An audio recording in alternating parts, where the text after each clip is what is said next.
Watch OS or the Apple Watch Apple Watch gets an update along with everything else. You and I we're Apple Watch users. We've had Day one. we got them pretty early and never really cared that much about it. It's something that I wear almost every day. But you don't care about it. But it's interesting the things you do. Every and morning you you don't care. wake up, you put it on. Yeah. You know, you use its features and stuff, but you don't care about it. Well, it's only very specific features. It's the stuff that's really passive.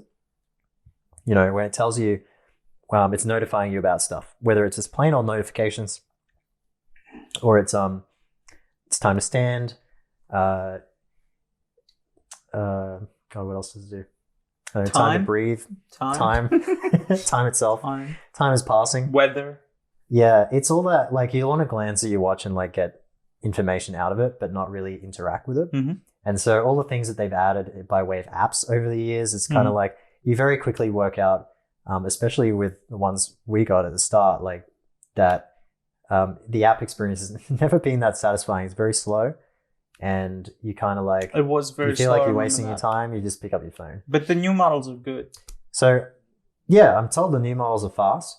But anyway, what they've announced this year with the operating system is that you can now it's actually going to come with an app store on the thing, and you're going to be able to install apps like independently of the phone.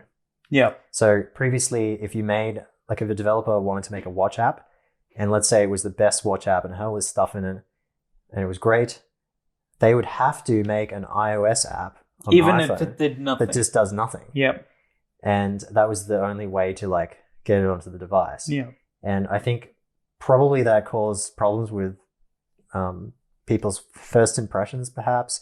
There was all these other things like you couldn't really It was always an extension sign up on of it the or iPhone, anything like that. Yeah. right? It was always secondary. Yeah. And so now they're kind of like, they're giving all of this power into the hands of the developers and saying, look, you can basically build whatever you like. And there's all these new tools that the developers have access to be more creative with the UI. Mm-hmm. There's going to be all sorts of different UI there that hasn't been there before. They've got all these tools to like stream audio and things that they've had trouble with in the past. And something as simple as an app that is allowed to run when it's like when the screen's off. Yeah. There's been apps in the past where developers have basically told the system that they're a workout app and they're doing a workout, but actually they're not, because that when it's in workout mode, Just to get it the to app run. is allowed to keep running. And, you know, as Apple pointed out during their announcement of this, there's plenty of other non-workout examples for things that you may want to have the app actually running for. So they're kind of giving people all of that. And I'm super intrigued to see how this like turns out, because watch apps can be super interesting, and there's not a whole lot of complexity in the UI there. It takes very little time to kind of design and develop the UI of an app, and it's always been held back, like what it can do. I've always seen potential in it. And from the day that it launched, I was like, there's so many different apps that people can build for this. Mm-hmm. There's so much potential. But nothing came out of it. Like, at least for me, I didn't see any app that I truly liked and enjoyed on the Apple Watch. I've never used any apps apart from the Apple-made ones. Like, to be honest. Yeah. Have you? Well, at various times, yes. I think the most active I was with an app that wasn't, apps like that was probably like Strava, when I was doing a lot of recording, because it was actually faster, even though the app takes forever to open. On my watch, it was still kind of like more convenient to record stuff. So, but what's interesting is I wonder, they've got two problems. And they're referring to this as a reset, and I think that's because they understand this as well, that they have the problem of the developers' mindset towards watch apps is kind of like can't be bothered. Apparently, it's something like they only had 10,000 apps or something Really? Yeah, and there's like millions of apps on iOS. A lot of developers cannot be bothered, and that I think is related to users not really being that excited about it either. And I think so. The second problem is people that have experienced apps before now, like people like us. Mm-hmm. We definitely tried. We tried to love it. We gave it plenty of time, and it just didn't stick. Mm-hmm. And I think because of that, you and I are kind of trained to think like, I won't bother. Yeah. So I wonder if they can successfully convince developers to come up with compelling things here. That's the thing. It has to be compelling. It has to be something that's glanceable. Combine that with new users who are just going to buy like a watch now or the new model later in the year, and see if they can, something like recording a bike ride or things like that are fine, where you just press a button and then do some sort of an activity.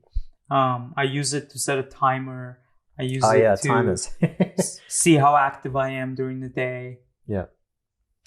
I use it to look at the weather and things like that.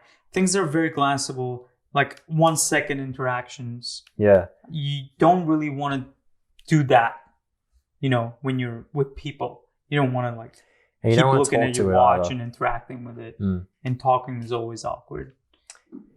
Yeah, so the other thing they added to it that's really interesting is the loud environment detection. That's cool. Because previously they added the heartbeat detection. Mm-hmm.